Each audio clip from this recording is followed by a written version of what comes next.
So, hello students, this is Tulika Sengupta, and I am back with yet another chapter of yours, the third level. And this chapter is from class 12, Vistas. Starting the chapter, we have the third level written by Jack Finney. Um, you can get my detailed explanation videos in my another channel, that is CBSE Tech Studies as well. So please do like, share, and subscribe if you like my narration. So let's start the chapter. The presidents of the New York Central and the New York, New Haven and Hartford railroads will swear on the stack of timetable that there are only two, but I say there are three because I have been on the third level of the Grand Central Station. Yes, I have taken the obvious steps. I talked to a psychiatrist friend of mine, among others. I told him about the third level of Grand Central Station, and he said it was a walking dream, wish fulfillment. He said I was unhappy. That made my wife kind of mad, but he explained that he meant the modern world is full of insecurities, fear, war, worry, and all the rest of it. And that's, I just want to escape. Well, who doesn't? Everybody I know want to escape, but they don't wander down into any third level of Grand Central Station. But that's the reason, he said, and my friends all agreed. Everything point to it, they claimed. My stamp collecting, for example, that's a temporary refugee from reality. Well, maybe, but my grandfather didn't need any refugee from reality.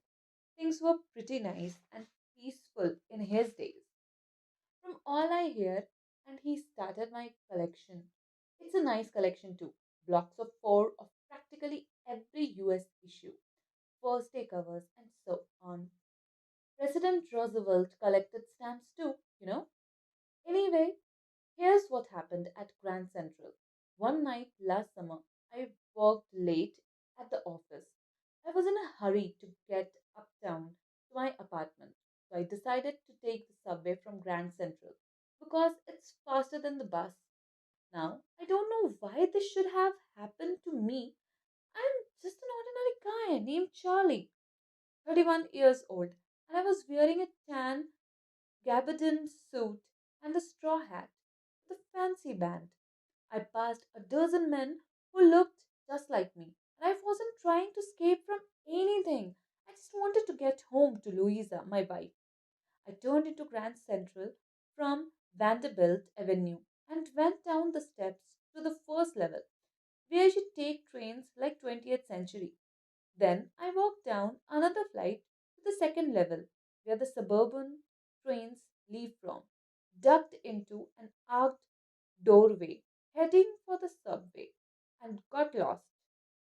That's easy to do. I have been in and out the Grand Centrals hundreds of times, but I'm always bumping into new doorways, and stairs and corridors. Once I got into a tunnel about a mile long and came out in the lobby of the Roosevelt Hotel. Another time, I came up in an office building on 46th Street, 3 blocks away.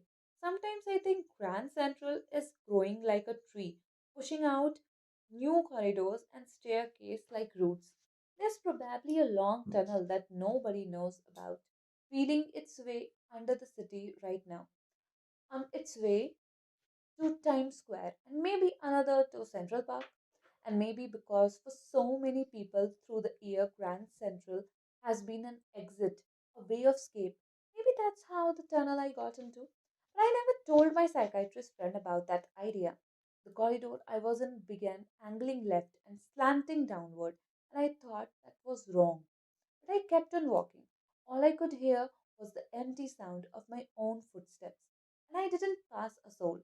Then I heard that sort of hollow roar ahead that means open space and people talking. The tunnel turned sharp left. I went down a short flight of stairs and came out on the third level of Grand Central Station. For just a moment, I thought I was back on the second level, but I saw the room was smaller. There were fewer ticket windows and train gates. An information booth in the center was wood and old looking, and the man in the booth wore a green eye shade and long black sleeve protectors.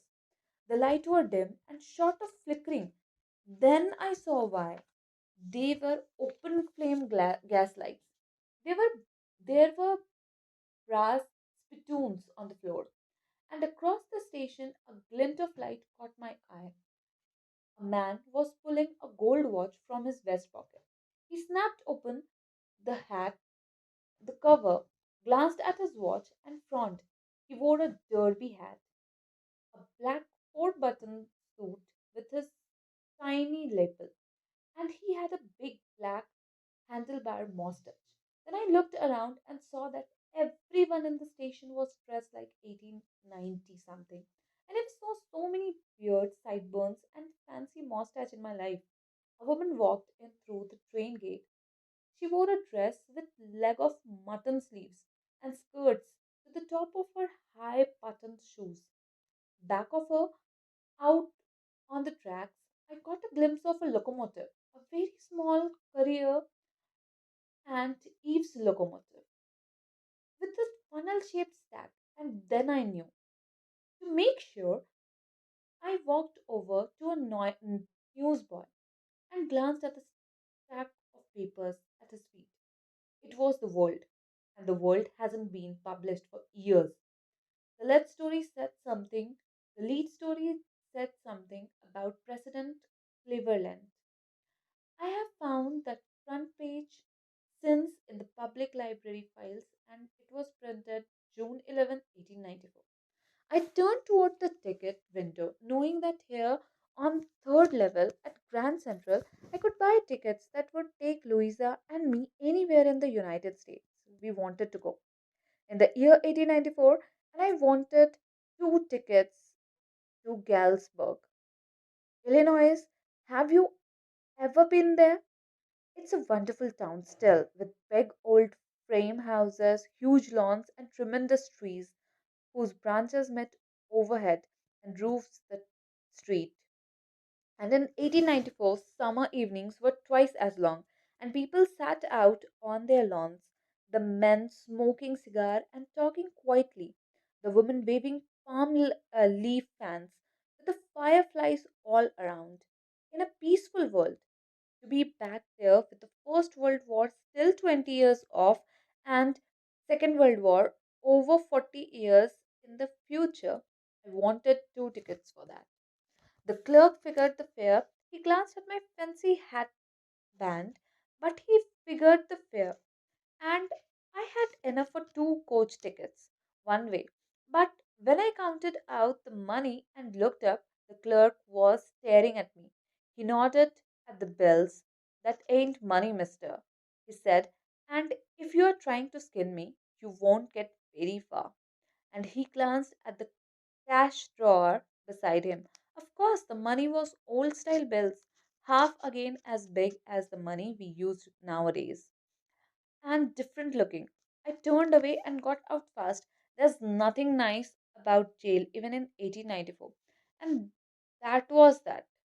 I left the same way I came, I suppose. Next day, during lunch hour, I drew $300 out of the bank, nearly all we had, and bought old style currencies. That really worried my psychiatrist friend. You can buy old money at almost any coin dealers, but you have to pay a premium. My $300 bought less than 200 in old style bills, but I didn't care. Eggs were 13 cents a dozen in 1894.